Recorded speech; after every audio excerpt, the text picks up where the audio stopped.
Hello, welcome to the second episode of our New Year's playthrough to kick off 2025. I'm TJ. Yep, episode 2 of the ABC Murders by Agatha Christie. The previous 16%. Wow. More on that. The first episode was a quick introduction of the ABC murder, the killer of the ABC murders, which it began in the town of Andover. I believe that's in England. I could be wrong. I don't know my geography. Correct me on that. And the first victim was killed through blunt force trauma on the back of the head at her smoke shop. Interviewed, we interviewed a couple of persons of interest, but ultimately, I don't think neither of them are the murderer. Is the murderer of one Alice Escher. And so now we are in Poirot's home, and the episode ended with, well, we figured out some things here. So first of all, Alice Escher was the first victim of the ABC murder and found some interesting clues and evidence around her smoke shop. And we interviewed the owner of the fruit and vegetable shop next door, Nancy Bodley, and then Alice's husband, Franz Asher, came through, and apparently he and Alice are in a bit of a funk with their marriage of what's been going on, but nothing indicates that Franz was the murderer of Alice as of yet. And so now we're here at home, and then looks like a postman came through, but let's look around some stuff real quick. So we're going to continue on, and then let's see here. Let's look around here real quick. I'll look around first, see if there's anything around here.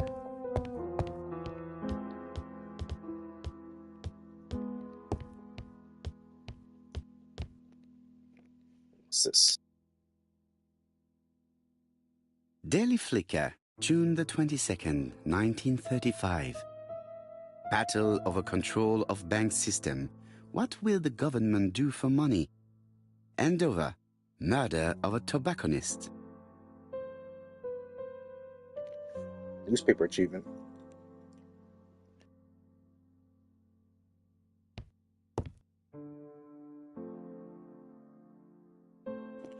Let's see what we got here. We also got a fan. Ah, some cool hair. And the game does take place on June. I believe it's June something now, or like mid to late June. So let's take a look over It is here. not the right time.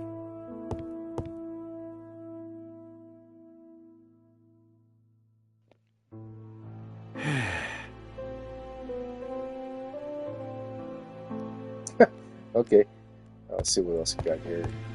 So I haven't picked up the phone yet. It is not the right time. Okay, let's keep looking around his house.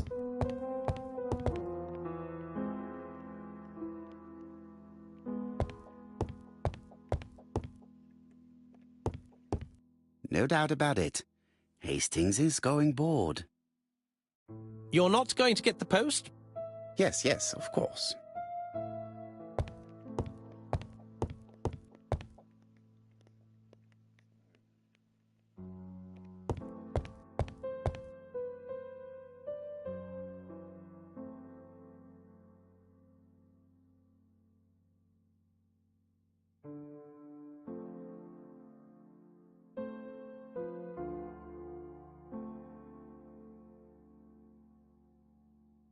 Andover, Hampshire, population 31,200 inhabitants.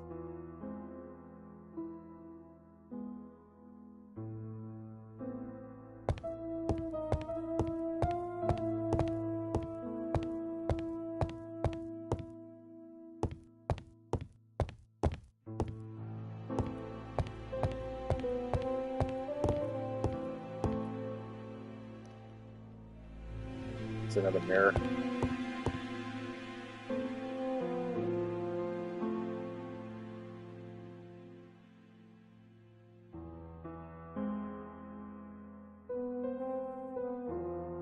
Or what does the postcard say? Dear There you Mr. go. Poirot, well, what do you think? I believe that I won this round. The Andover affair went like clockwork, don't you feel? But the fun has only just started. I would like to draw your attention to Bexhill-on-Sea on the 25th of this month. We're having a crazy time. Best wishes, A.B.C. The next For crime Bexhill. will be in Bexhill. We must warn Jap to Scotland Yard. Did the letter indicate anything that might help the police? To be honest, I think we can already guess something about the next victim. But I need to think about it a little more.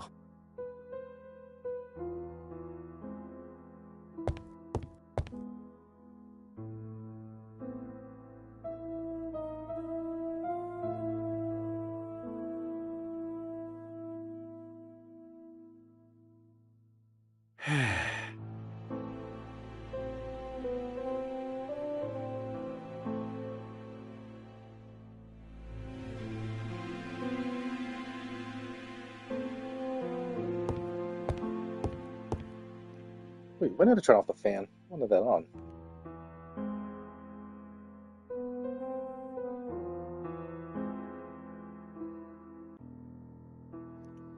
Alright, here we go. Thinking. Based on the letter. Let us examine this more closely.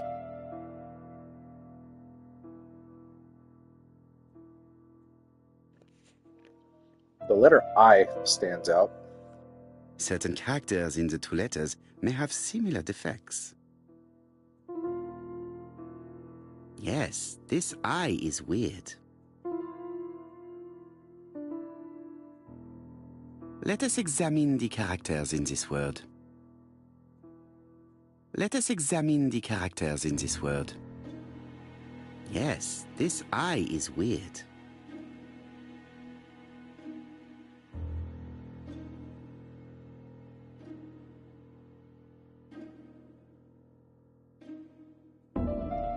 The letter A looks a little crooked as well. Yes, the A appears to be quite unusual. Yes, the A appears to be quite unusual.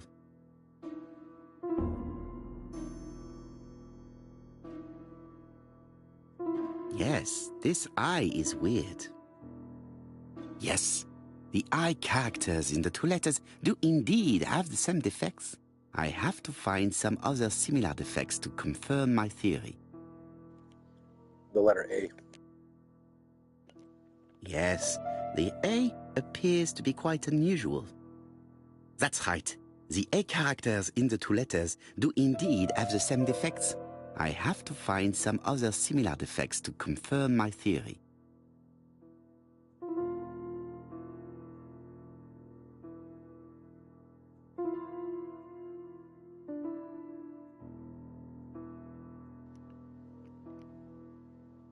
The letter W looks a little faded. Lowercase w, that is. The W is not printed properly. Of course, the W characters in the two letters do indeed have the same defects. My theory was right. These two letters were written with the same typewriter. Both letters were written on the same typewriter and show the same characteristics. You surprise me, Poirot. You usually ignore material proof. But there is nothing usual about this case, Hastings. Nothing must be overlooked. Let us now try and get our brain cells to work. What's special about the Andover murder?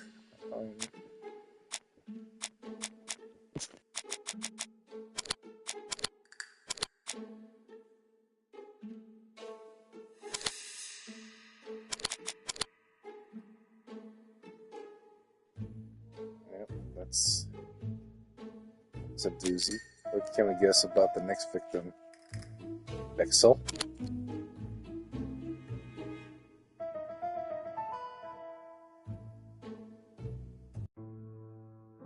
So, Poirot, have you found something? Oui, I believe so. But I am afraid it is not enough to stop the murderer. Let us go and see Chief Inspector Japp. I will explain there.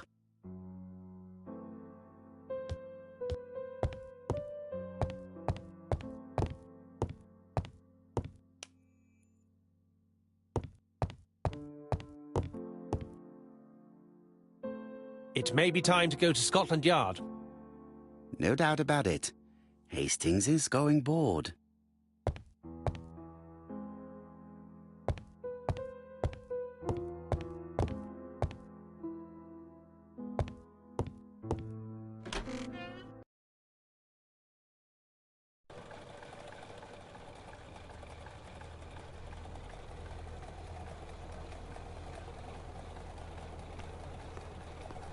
It may be time to go to Scotland Yard.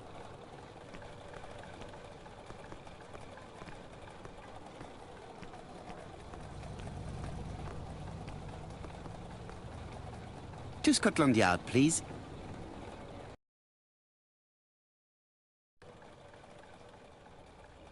July 22nd, 1935. Scotland Yard. Look around here first.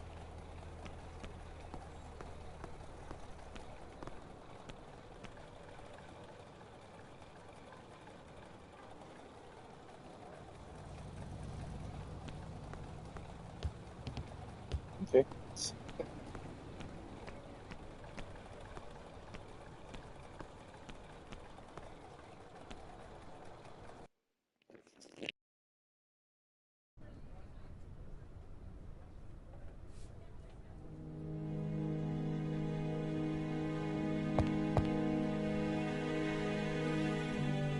Jap has invested a great deal in his career.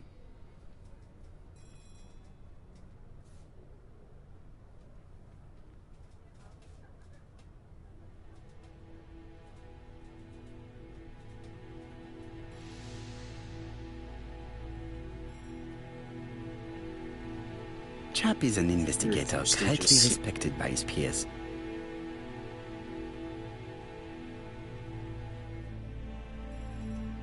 Like all hunters, Hastings has always been fascinated by weapons.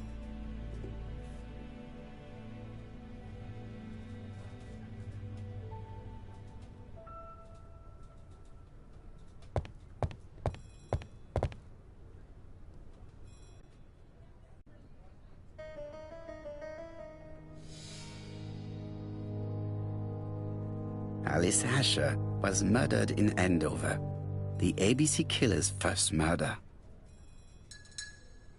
Alice Asher was murdered in Andover, the A.B.C. killer's first murder. London. I really like this city.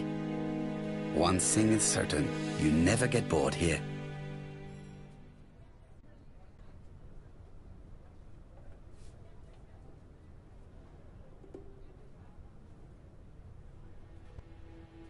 Jap appears to be snowed under. Doesn't want to be disturbed. He's been busy for a while.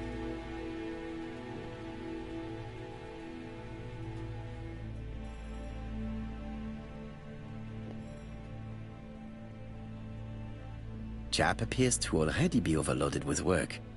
My news is not going to improve matters. Bonjour, Chief Inspector. I am afraid we have some bad news. I have just received another letter signed A.B.C. The next crime will be on the 25th in Bexhill-on-Sea. Are you completely sure it's from the same person? I have compared the two letters. There is no doubt about it. I suppose you think he's going to carry out his threats. I fear so.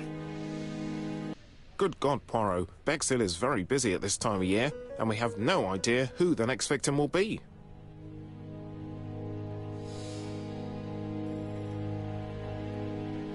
I suspect that the name of the second victim will start with B. What on earth makes you think such a thing? I thought about it when I saw the name Asher clearly written over the shop door of the unfortunate woman who was murdered in Andover last month.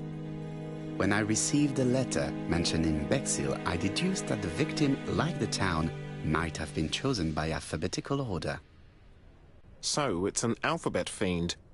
I'm going to have a list drawn up of all the people whose name starts with B. I hope there aren't too many of them. Bien. We should leave you to work, Chief Inspector. You have a few days to prepare yourself. Thank you for coming, my friends. Oh, you call them friends. Poirot? Chief Inspector Jap, Your call does not bode well. Indeed, we have just found the body of a young woman on the beach in Bexhill. An A.B.C. was placed on the body. We'll be there as soon as possible.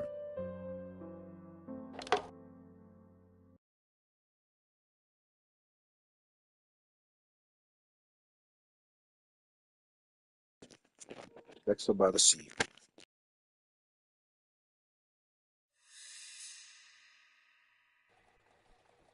Bexhill is a delightful town. It would be nice to come back and visit.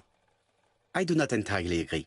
Walking at the beach damages my shoes, and it hurts my knee. So the years have not spared you, my friend. It's the same for all of us. That is exactly what I said to myself when I saw you back from your travels. Poirot! Do not be offended, Hastings. I can see Jap waiting for us.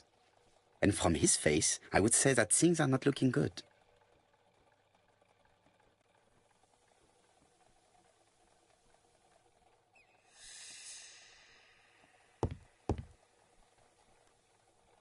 Bexhill seems to be a pleasant little town.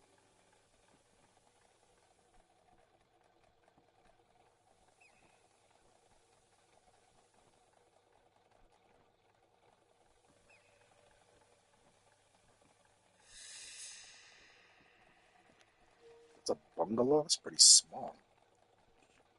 I guess it's the early 1900s.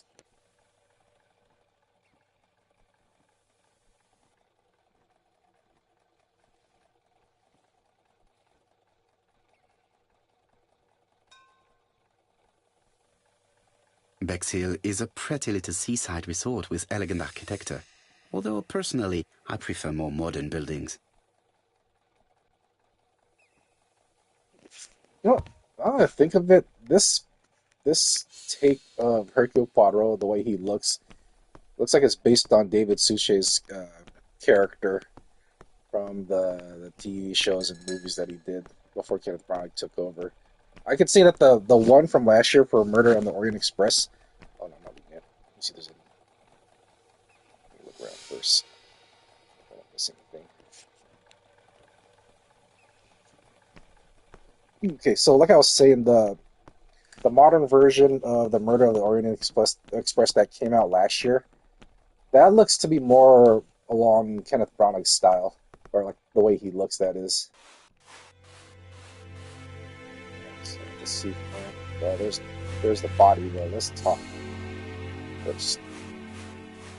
Hastings appears to be ill at ease. He appeared to be relatively indifferent to Mrs. Asher's murder, but a young woman's murder seems to be troubling him greatly. I fear that this case is far from being solved. Come on, Poirot. You'll find the killer. Certes. But how many times will he kill before I do?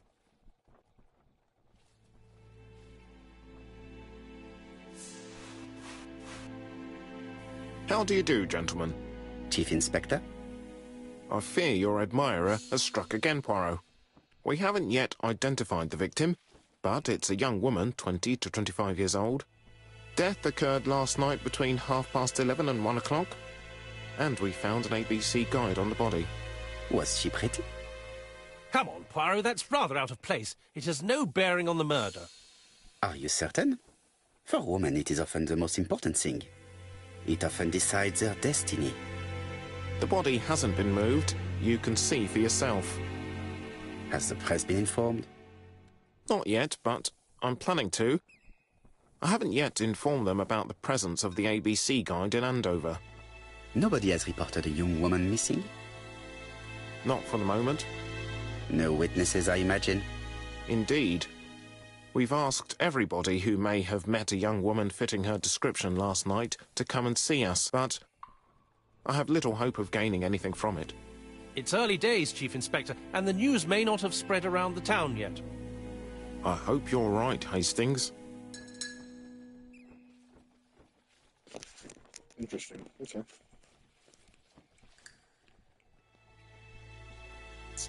So far we know she was killed between 11:30 and 1. It's a 90-minute time frame right there.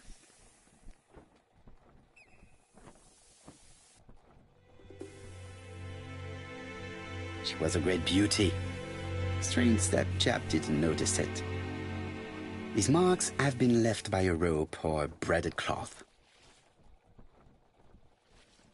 Apart from the marks on her neck, there are no signs of the struggle.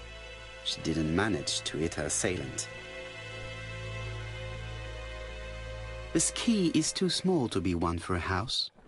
Without a doubt, it is for a padlock.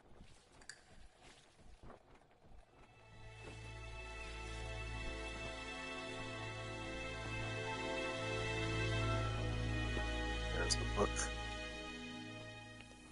B for Bexhill. The guide is open as the page for the Bexhill train times. A braided silk belt. It may have belonged to the victim. It's from that. And is she in the water? The young woman wasn't wearing shoes or a coat and was not carrying a bag. That's strange. Either the murderer stole her belongings or she put them somewhere safe. Maybe so that she could bath. Let us now try and get our brain cells to work. Maybe that explains the key. It said it's a lock, so her personal possession is somewhere. How was the victim killed? So we got the markings on the neck, braided silk, and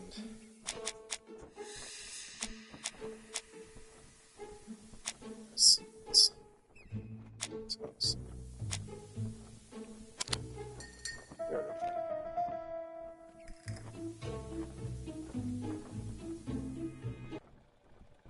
The poor child must have been strangled with his braided belt. Unfortunately, in view of the fabric, it is unlikely that we will find any prints. Let us now try and get our brain cells to work. Alright, so what are the common points between the Andover murder and the one in Bexhill? Obviously, the ABC guide. Let's see what else. The press does not know that the ABC got the letter announcing the Bexhill page. And no, it's right there. There we go.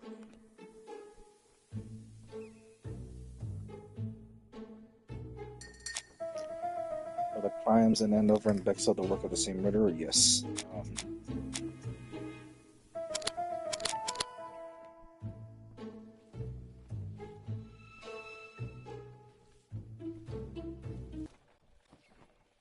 The medical officer should confirm that the victim was strangled with her own belt. That's what I thought. She shows the usual signs of strangulation. With a little luck, we'll find prints this time. You are too optimistic, Hastings. Our killer is far too meticulous for that.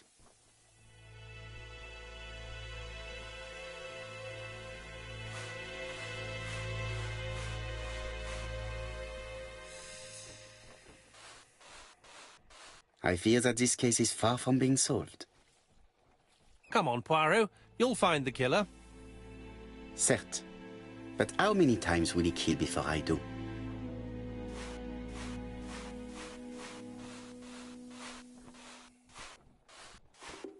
There is no doubt about it. Bexhill has one of the most beautiful beaches in the area.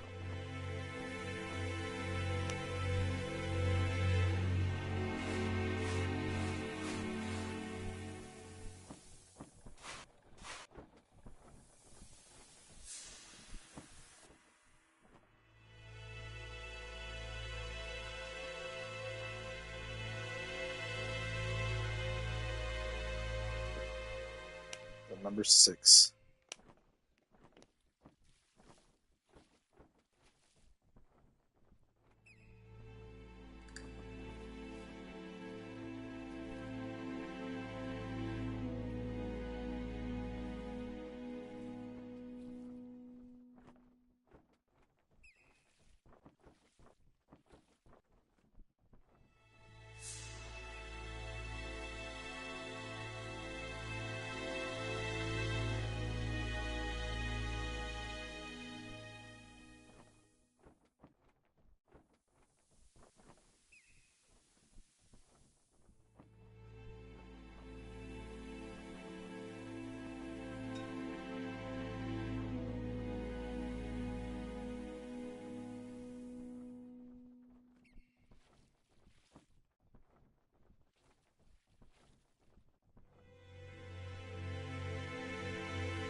Okay, my apologies. I was doing some dumb shit, but I'm over it now.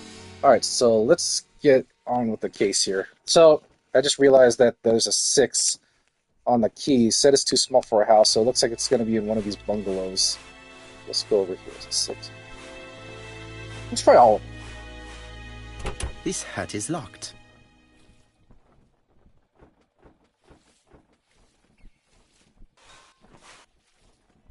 This hut is locked.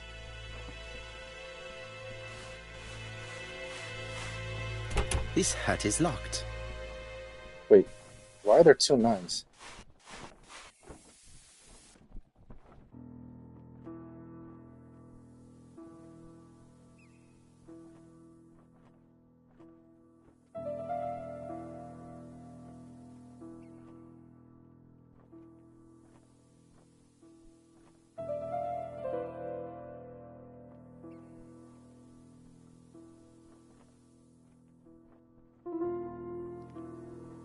What the hell is that? 715?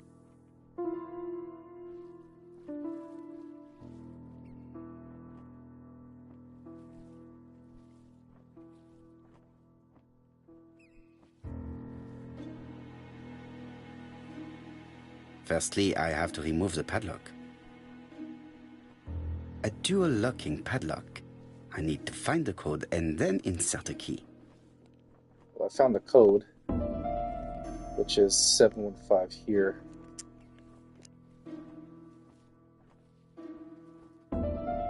The number is upside down.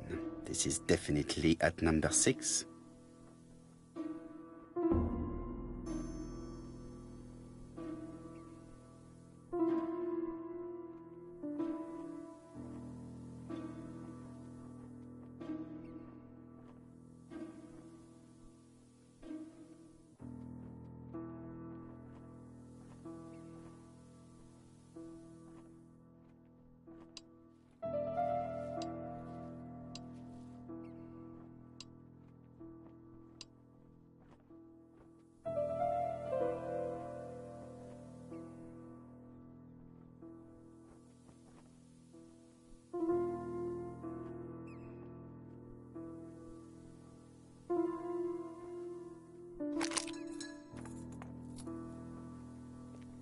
Perfect, and I can lift this latch, slide it. I'm gonna slide it. There we go. Alright, good.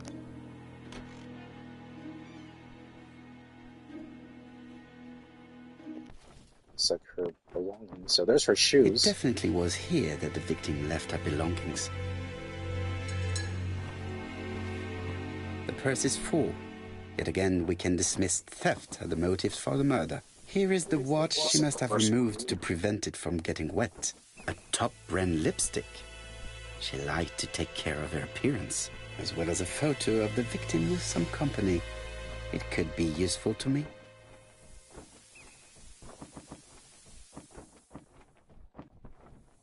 The purse is full. Yet again, we can dismiss theft as the motive for the murder. Here is the watch she must have removed to prevent it from getting wet. A top brand lipstick. She liked to take care of her appearance.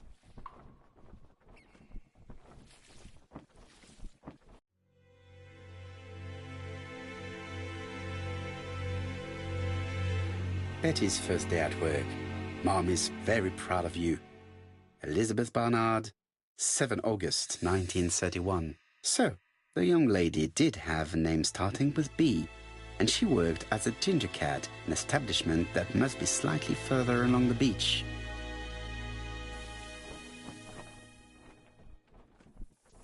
Jap has gone to the police. The victim has been identified and her family had reported her disappearance. She was called Elizabeth Barnard, namely Betty. She worked as a ginger cat at the cafe slightly further along the beach. But Poirot, how on earth? Never mind. Do you have her address? Yes, she lived with her parents on the street leading to the beach, number 22. Shall we go? You are far too impatient, Hastings. Let the poor people take in the news first. Let us go and visit the cafe where Betty worked.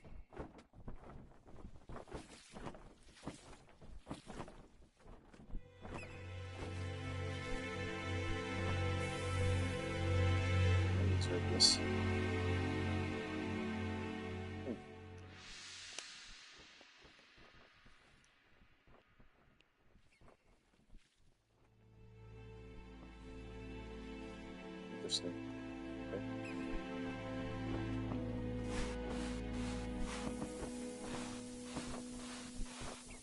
This hut is locked.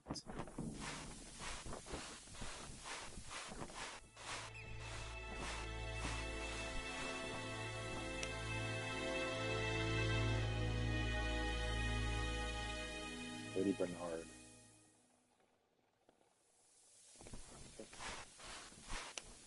Look at the ginger cat.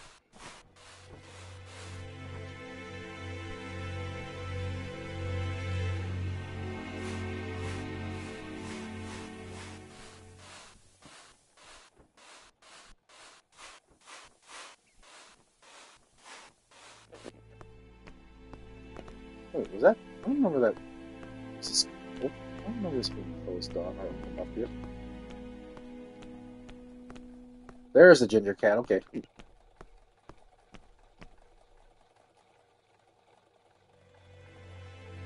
With all these tourists, these shops must be thriving.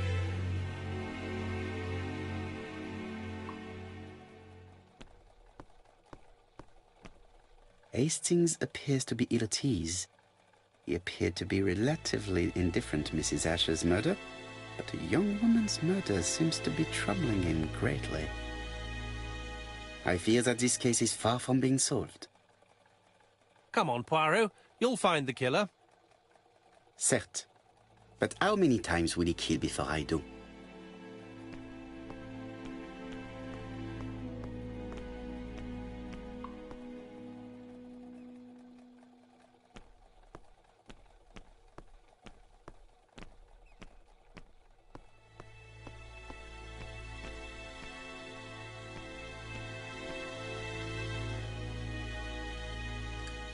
Could it be the same buildings as on the victim's photo?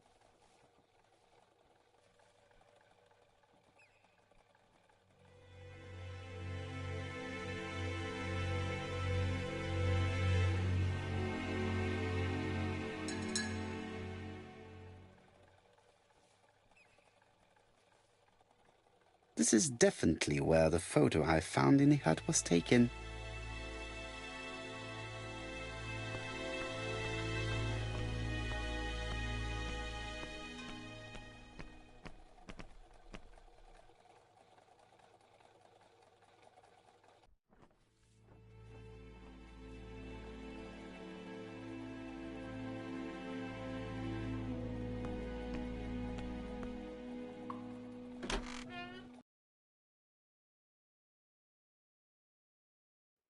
I'll be with you in a minute, gentlemen.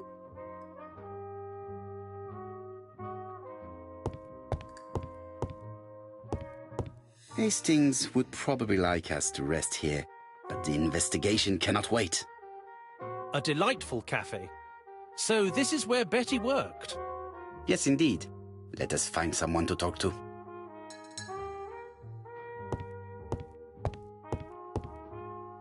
This is a well-laid table. Nothing is out of place, and above all, no creases.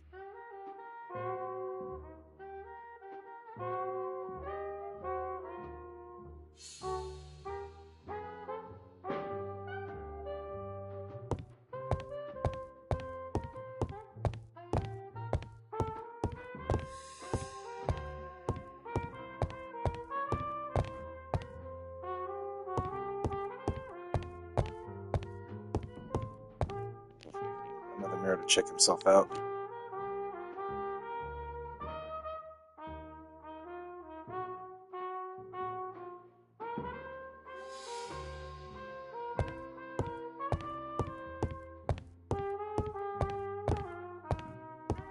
What a pity. I don't have any change to make it work.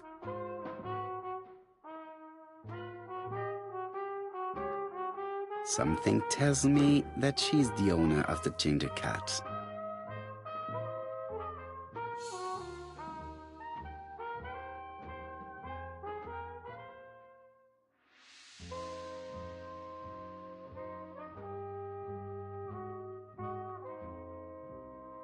This woman must be the owner of the ginger cat.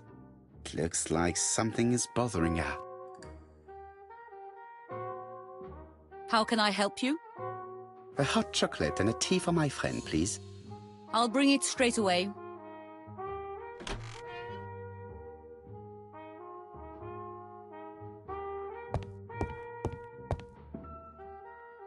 I need to know the time range during which Betty was working on her own. These are the different waiting staff's bills. Which ones were written by Betty?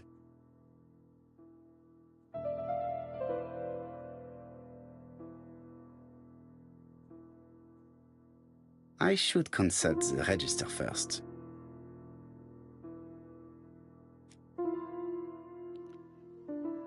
So, Betty. Where is Betty? Interesting. Betty was alone between 5 p.m. and 7:30 p.m. Who did she serve? Interesting. Betty was alone between 5 p.m. and 7:30 p.m. Who did she serve? Interesting. Betty was alone between 5 p.m. and 7:30 p.m. Who did she serve? No, this person is not the last one to have worked with Betty.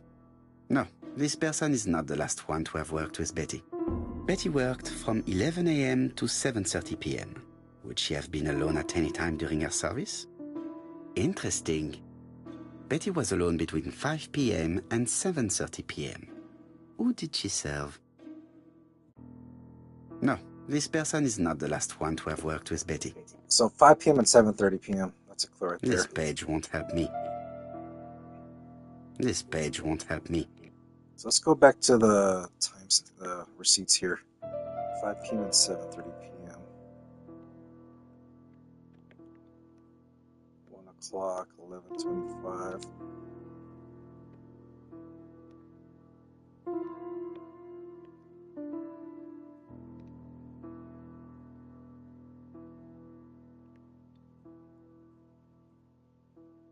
Oh shit.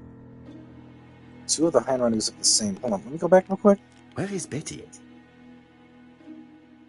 Oh, the P. Okay, so the P. God.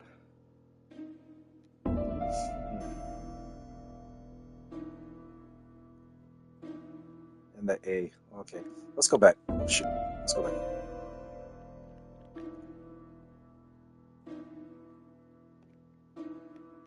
Where is Betty? So Millie has all uppercase, and then Betty's lowercase. Okay, let's go back. So we can deduce.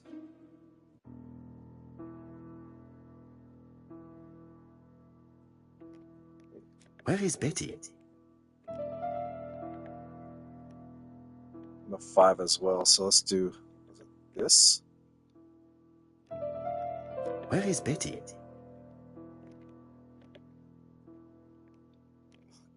Where is Betty?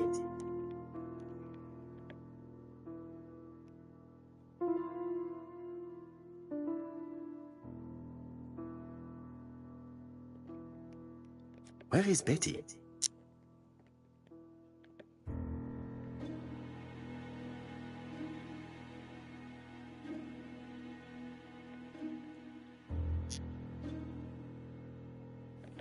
This bill may have been written by Betty.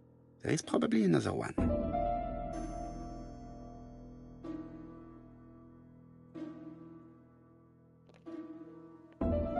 Yes.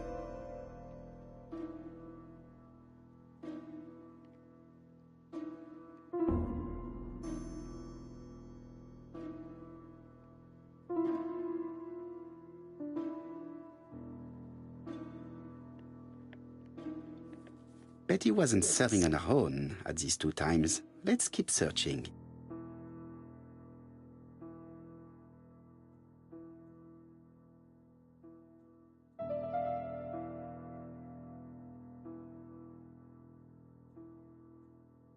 Where is Betty?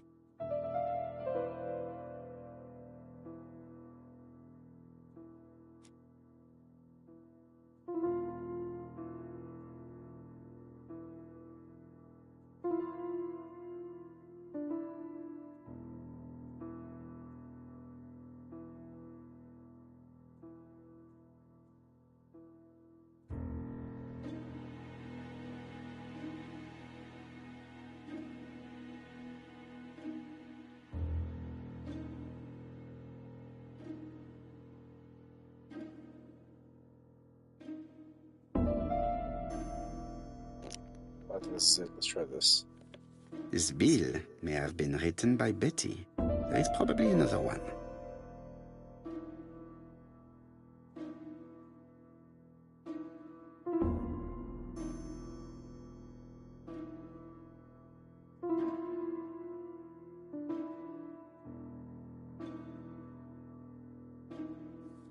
Betty wasn't serving on her own at these 2 times. Let's keep searching.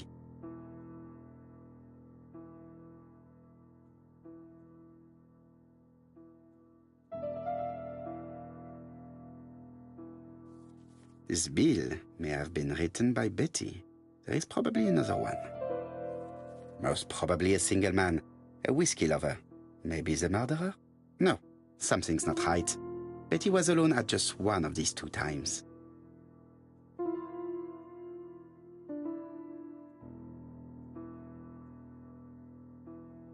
Where is Betty? Betty worked from 11 a.m. to 7:30 p.m. Would she have been alone at any time during her service? No, this person is not the last one to have worked with Betty. Interesting. Betty was alone between 5 p.m. and 7:30 p.m. Who did she serve?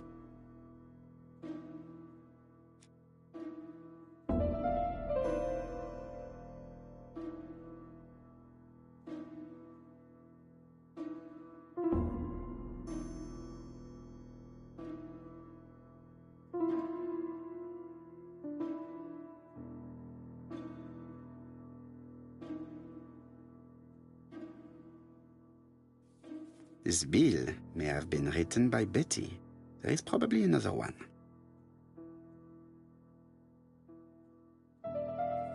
Most probably a family. No, something's not right. Betty was alone at just one of these 2 times. Maybe I should consult the register again. I must be missing something.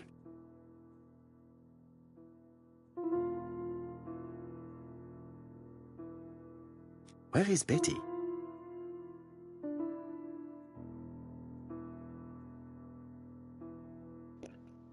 Also, a bill for one.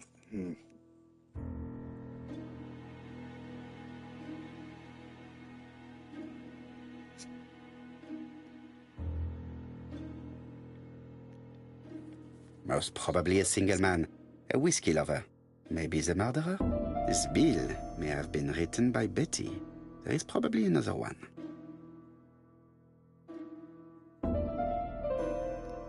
Something's not right.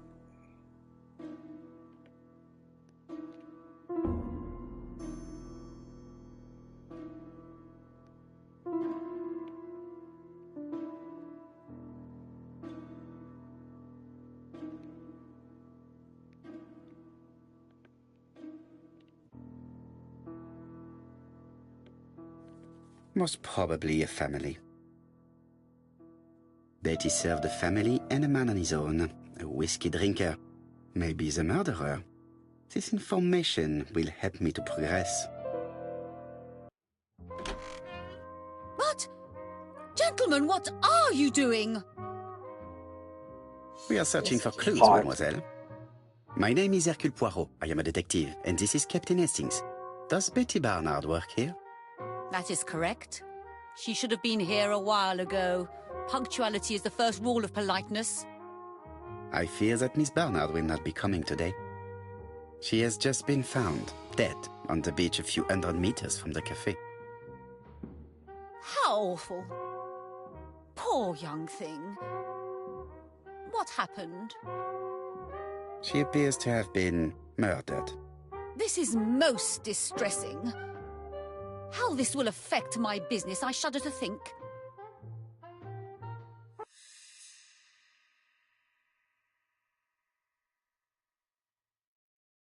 Do not be so sure.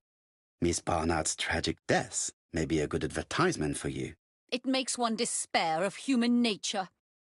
Poor young girl. She was a hard-working and pleasant young woman. I didn't know her that well. She'd only been here for 2 summers. I know that she had a young man. He used to call for her sometimes.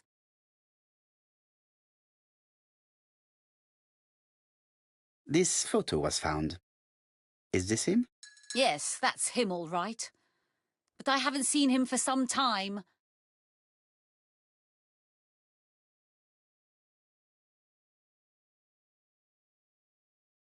I find young people today very hard to understand. You needn't tell me that. A few weeks ago, they argued just outside the cafe. Imagine what my customers must have thought.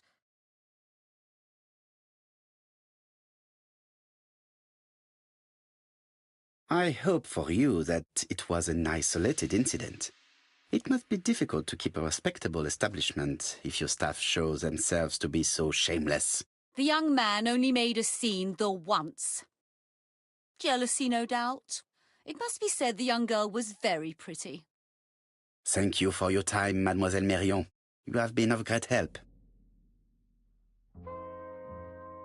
The customer who ordered the whiskey might provide us more information. He may have been the last one to see Betty alive. It is an interesting idea, Hastings. Maybe he is a regular guest. What do you think, mademoiselle? I don't think so. Our regular guests tend to order tea and cakes. At this time of the year, there are a lot of tourists about you never see again. That's what I thought. Time to visit Betty's home.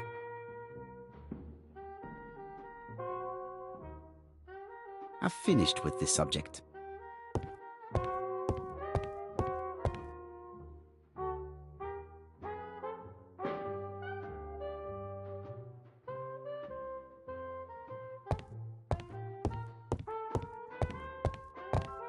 Miss Marion is not the sort of witness that my friend enjoys questioning.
My apologies.